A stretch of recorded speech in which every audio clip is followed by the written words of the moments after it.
Président, ne tombez pas dans le pessimisme de beaucoup des Européens qui disaient que l'Afrique était perdue. J'étais conforté parce que moi je ne crois pas. L'Afrique n'est pas perdue. Nous avons des problèmes. Nous traversons des difficultés. Mais il y a en Afrique des hommes et des femmes et la jeunesse qui sont déterminés à rester africains et pour cela à donner tout ce qui est possible pour que notre continent réussisse. Mesdames, Messieurs, merci beaucoup. Então, Sr. Martins, várias questões portuguesas. Um dos problemas que vão ser colocados à Angola é a situação dos 300 mil combatentes. Provavelmente a questão está sendo discutida, mas falou de cerca de 50 mil homens. Qual é o país ou os países que vão eventualmente ajudar nesta reorganização do exército? Vou responder duas vezes, responder em português e em francês, os outros também vão me entender. Este é um segredo que não posso revelar. Está decidido. Já conhecemos, posso lhe dizer, são 3 países. Mas não posso dizer quais são esses países, porque isto está acordado agora. Donc, notre ami portugais a demandé quels sont les pays qui vont organiser cette armée nouvelle et nationale. Donc, j'ai dit, bon, ça c'est un secret, je sais déjà, au moins je peux dire le nom de son 3 pays. Mais je ne peux pas citer lesquels. São países europeus.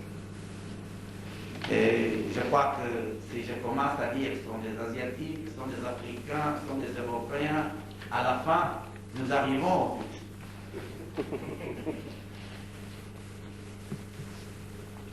Secrétaire de l'Agence France-Presse, monsieur Savigny, l'Agence portugaise de l'USA.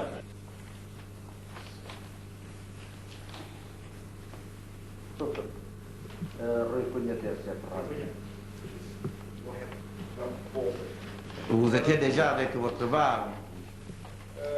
Sur ce processus de négociation à l'époque, quelle sera la position des Nations Unies dans le papier qui était distribué et dit que les Nations Unies pourraient être invitées à assister? Est-ce que vous pouvez un peu donner les détails là-dessus? Donc le protocole que nous avons paraphé, l'accord que nous allons signer maintenant, prévoit l'envoi des soldats, c'est-à-dire on appelle normalement les casques bleus, et des Nations Unies pour pouvoir vérifier le cessez-le-feu, pour pouvoir maintenir ce que je pourrais dire la séparation de ces deux armées, pour que le cessez-le-feu ne soit pas violé. Donc, à partir du 1er juin, les Nations Unies vont commencer déjà à déployer leurs forces en Angola. Monsieur le Président, bientôt après la signature des accords dits de paix, ira s'installer en Angola une démocratie qui en appelle la prolifération de plusieurs partis politiques, des élections libres, liberté d'expression, les dépenses des juges, etc. C'est bien un beau mot dont la compréhension et l'application du partisme. Si nous commençons à discuter sur ces thèses philosophiques, moi je reprends Edem Kojo, qui était le secrétaire général de l'OIOA, qui a dit bravo à ceux qui ont osé. Donc maintenant, c'est maintenant que nous commençons à entreprendre le chemin de la démocratie. Il y a encore beaucoup à faire. Ceux qui disent le multipartisme, ce n'est pas de la démocratie. Je ne sais pas que c'est le parti, c'est la dictature, dans ce parti, c'est l'État soumis à l'ordre d'un parti.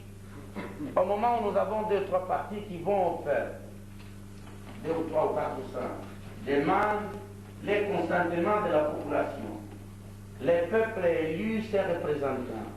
À travers ce Parlement se forme un gouvernement.